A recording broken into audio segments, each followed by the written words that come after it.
අයිබෝවන් විශ්වාස කරනවා හැමෝම හොඳින් ඇති කියලා. හිතවතුනි මුල්ලේ බහුලත්වය. එහෙම නැත්නම් අතහිත පිරෙන්න මුදල් ලබා ගන්න ඔයත් ආසයි නම් අද ඉඳලා නින්දට යන්න කලින් මේ පුරුදු ටික අත අරින්නම සිද්ධ වෙනවා. මේක රහසක්. හැබැයි දන්න අය කාටවත්ම නොකියන විදිය රහසක්. හිතවතුනි මේකට හේතු දෙකක් තියෙනවා. පළවෙනි දේ තමයි සමහරු කැමති නැහැ කවුරුත් Tamanට වඩා ඉහළට යනවට. එයාලා කැමති ඔයත් ඒ අයගේ මට්ටමින් හෝ ඊට වඩා ටිකක් පහළින් ඉන්නවටයි. ඒක නිසා මේ අය කොහොමටවත් ඔයාට මේ රහස ගැන කියන්නේ නැහැ. අනිත් හේතුව තමයි සමහරු බයයි මේක කියලා සමාජයට විහිළුවක් වෙන්න. මොකද මේ රහස් ටික හිතාගන්න බැරි තරම් ප්‍රබලයි. ඒ වගේම ගොඩක් සරලයි. ඔන්න ඔය කියන සරලකම නිසාම සමහරු කැමති නැහැ මේවා විශ්වාස කරන්න. ගොඩක් වෙලාවට එයාලා හිතනවා මේ වගේ සරල රහස් 4කින් 5කින් පුළුවන්ද දුප්පත්කම නැති කරලා පොහොසත් වෙන්න කියලා. මොකද අපි ගොඩ දෙනා නඳුනත්කම නිසාම අඩුම තරමේ මේ පුරුදු කිහිපෙන් එක පුරුද්දක්වත් අනිවාර්යයෙන් දවසකට සැරයක් කරනවා. ඉතින් මේ ක්‍රම පෞද්ගලිකවම මම කියන පුද්ගලයා පිළිපදිනවා සහ ඒ තුලින් සාර්ථකත්වයේ උදා කරගත්ත කෙනෙක් විදිහට මම ඔයාලගෙන් ඉල්ලනවා මේ වීඩියෝ එක අවසාන වෙනකම් බලන්න කියලා. හොඳයි වැඩි කතාවක් නැහැ අපි යමු අපේ පළවෙනි පුරුද්ද පැත්තට මේ තමයි නිදා ගන්න යන්න කලින් රූපවාහිනී හෝ ගොසිප් තොරතුරු සහිත සමාජ මාධ්‍යවල දැවසීම කියලා කියන්නේ. ගොඩක් අය නිදා ගන්න කලින් ටීවී එක බලනවා. channel එකෙන් channel එකට මාරු කර කර නාට්‍ය බලනවා. ඔය අතර තවත් සමහරු TikTok, Facebook, Instagram වගේ සයිට් වල ගොසිප් තොරතුරු බලනවා. ප්‍රවෘත්ති බලන්න. ඒකට කිසි ප්‍රශ්නයක් නැහැ. හැබැයි නිදා ගන්න පැය දෙකකට විතර කලින්වත් අදින් පස්සේ ඍණාත්මක තොරතුරු සහිත රූපවාහිනී වැඩසටහන බලන එක නවත්වන්න. ඒ ඇයි දන්නවද? මොකද මුළු රැ පුරාම රූපවාහිනිය YouTube, Facebook එක පුරාම බිය, කාංසාව සහ දුක උපදවන සුළු වැඩසටහන් විතරයි තියෙන්නේ. ඉතින් මේ වගේ වැඩසටහන් වැඩිපුර බලනවා කියලා කියන්නේ කොහෙවත් තියෙන කුණු ගොඩක්. එහෙම නැත්නම් නරක ශක්තිය. කොටින්ම Tamanට අයිති නැති බහුබූත වලින් ඔළුව පුරව ගන්නවයි කියන එක. ඔයා දන්නවද?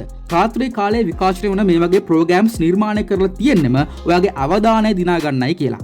සාමාන්‍යයෙන් නූතන පරීක්ෂණ වලින් හොයාගෙන තියෙනවා හිතවතුනි අපේ මිනිස් මනස උනත් ධනාත්මක සහ ගිරිපුන් කරුණු වලට වඩා ඍණාත්මක සහ ශෝකජනක කරුණු වලට මුල් තැනක් සහ එම වැඩසටහන් වැඩි වශයෙන් නරඹන්න පුද්ගලයන්ව පොළඹවනවයි කියලා. ඉතින් මෙන්න මේක නිසාම ඔයාගේ මනසට සහ ධනාත්මක ආකල්ප වලට බාධා කරන ඍණාත්මක ශක්තියක් ඔයාගේ යටිසිතේ හට ගන්නවා. ඉතින් මෙන්න මේ ඍණාත්මක ශක්තිය ඔයාගේ මුදල් ප්‍රභවයට කෙලින්ම බලපානවා. නිකමට හිතලා බලන්න මම මේ කියන කාරණාව. හවස 6:07 ඉඳලා ටීවී එකේ නාට්‍ය විදියට පෙන්වන කොහෙවත් නැති මිනිස්සු ගොඩකගේ ප්‍රශ්න ඔයාගේ වගේ හිතාගෙන ඔයා තුල ඇති කරගන්න පීඩනය එහෙම නැත්නම් නොසන්සුන්තාවය කොච්චරනම් මිනිස්සෙක්ව මානසික සහ ශාරීරික මට්ටමින් ආඝාතයට ඇදලා දානවද කියලා. ඉතින් මෙන්න මේක නිසා අනිවාර්යයෙන්ම අද ඉඳලා මේ වැඩේ නවත්වලා පුළුවන් නම් නිදා ගන්න පැය කිහිපයකට කලින් පොතක් කියවන්න. එහෙම නැත්නම් භාවනා කරන්න. මේක තමයි ඔයාගේ මනසට දෙන හොඳම තෑග්ග වෙන්නේ. හරි අංක 2 ඒ තමයි මුදල් ගැන හිතන්න එපා සහ එහෙම නැත්නම් සල්ලි ගැන හිත ආතතියෙන් ඇඳට ගොඩ වෙන්න එපා.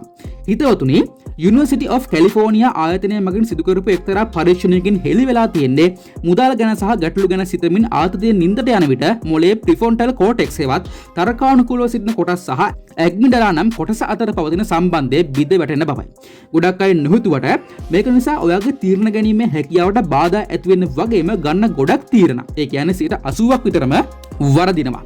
නින්දට කලින් පුළුවන් නම් මූල්‍ය නිදහස විදින එක, මුදල් ගණන් කරන එක, එහෙම නැත්නම් බිල්පත් වගේ දේවල් කිසිම අවුලක් නැතුව ගෙවන එක සහ ඔයාගේ මුදල් හිතේ හැටියට වියදම් කරන එක ගැන හිතින් මවා ගන්න.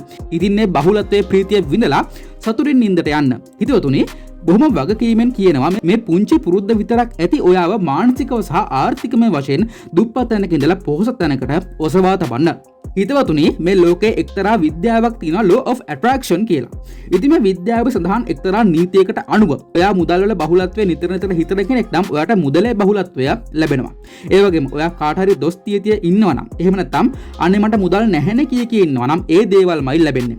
ඉතින් ඒක නිසා ඊට පස්සේ අනිවාර්යයෙන්ම ධනාත්මක මනසකින් නින්දට යන්න. හොඳයි. අංක 3 ඒ තමයි කාත් එක්ක හරි රණ්ඩු වෙලා දුකින්, තරහෙන්, වේදනාවෙන් නින්දට යන්න එපා. ඉතින් මේ කාරණාව ඔයාගේ නින්දට වගේම අසම්පූර්ණ වූ අවදිවීමකටත් බලපානවා. හිතවතුනි මේ කාරණාව මූල්‍ය බහුලත්වයට බලපාන්නේ කොහොමද කියලා දැනගන්න කලින් මේ ගැන කරපු එක්තරා පරීක්ෂණයක් තියෙනවා. මම ඒක ඔයාට කියලා දීලා ඉන්නම්.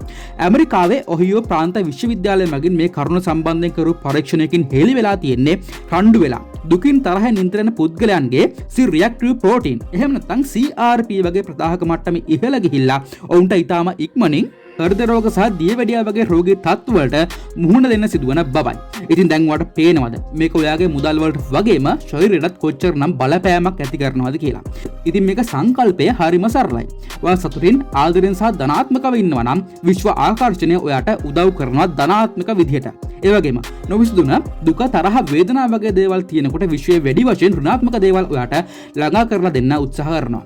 ඉතින් මේක දුප්පත්කම ඇති වෙන්නත් ප්‍රධාන වශයෙන් බලපානවා. ඔයා දන්නවද? පුරාණ ආගමික නායකයෝ නින්දට යන්න කලින් එහෙම නැත්නම් දවස අවසන් වෙන්න කලින් සමාව දීමේ වැදගත්කම පෙන්වා දීලා තියෙනවා.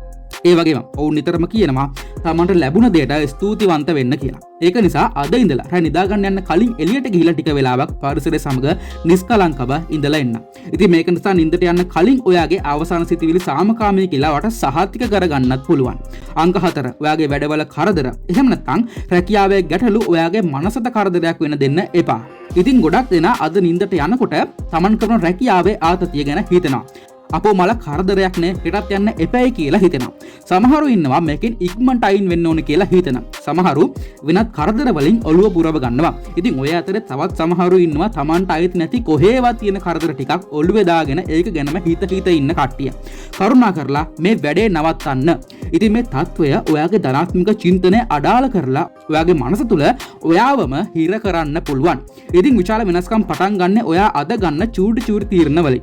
ඉතින් ඔයාට ඔයාගේ රැකියාව පිළිබඳ තෘප්තියක් නැත්නම් මේ තත්ත්වය වෙනස් කරන්න ඔයාට හැකියාවක් තියෙන්න ඕනේ.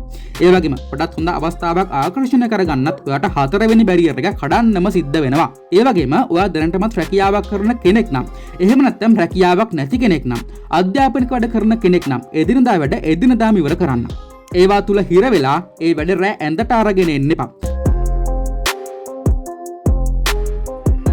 සරලයි. ඔයා ඍණාත්මක දේවල් ගැන හිතුවත් ලැබෙන ඍණාත්මක දේවල්. ඔයාට ඇත්තටම ඕන අලුත් රැකියාවක් හරි. එහෙම නැත්නම් විභාගයෙන් සමත් වෙන්න හරනම් ඔයා ධනාත්මක විදිහට ඒ දේවල් ඉල්ලන්න ඕන. එහෙම නැතුව ඒ දේවල් ඒ කරදර අරගෙන රැ නින්දට යන්න එපා.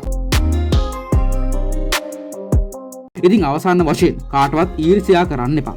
අරයට මේක තියෙනවා මට නැහැනේ කියලා හිතන්න එපා. ඔයාට තියෙන දේට ස්තුතිවන්ත වෙන්න, ඒ වගේ මේක ගැන දිහා බලලා ටිකක් සතුටු වෙන්න. අලුත් දේවල් ලබා ගන්න, අලුත් විදිහට වැඩ කරන්න.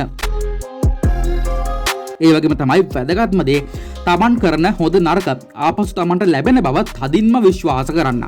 අර අපි කියනටත් කියන්නේ තමන් වපුරන දේ තමයි තමන්ට ලැබෙන්නේ කියලා. අන්න ඒ වගේ තමයි. ඒක නිසා වැඩි ඕනේ නැහැ. පුළුවන් නම් අද ඉඳලා අපි කතා කරපු ප්‍රධාන පුරුදු 4 විතරක් එක සතියක් කරලා බලන්න. ඔයාට දැනෙයි ඔයාගේ ජීවිතේ කොච්චරනම් වෙනස් වුණාද කියලා. ඉතින් මේ පණිවිඩය හැදෙන කෙනෙක්ට හැදෙන්න වගේම නොදන්න කෙනෙක්ට දැනගන්න විතරයි. එහෙනම් ෂෙයා කරන්න වීඩියෝ එක හොඳයි නම් අදට ගිහිල්ලා එන්නම් මගේ හිතවතුන්ට වැඩඳ වගේම ජයෙන් ජයම වේවා.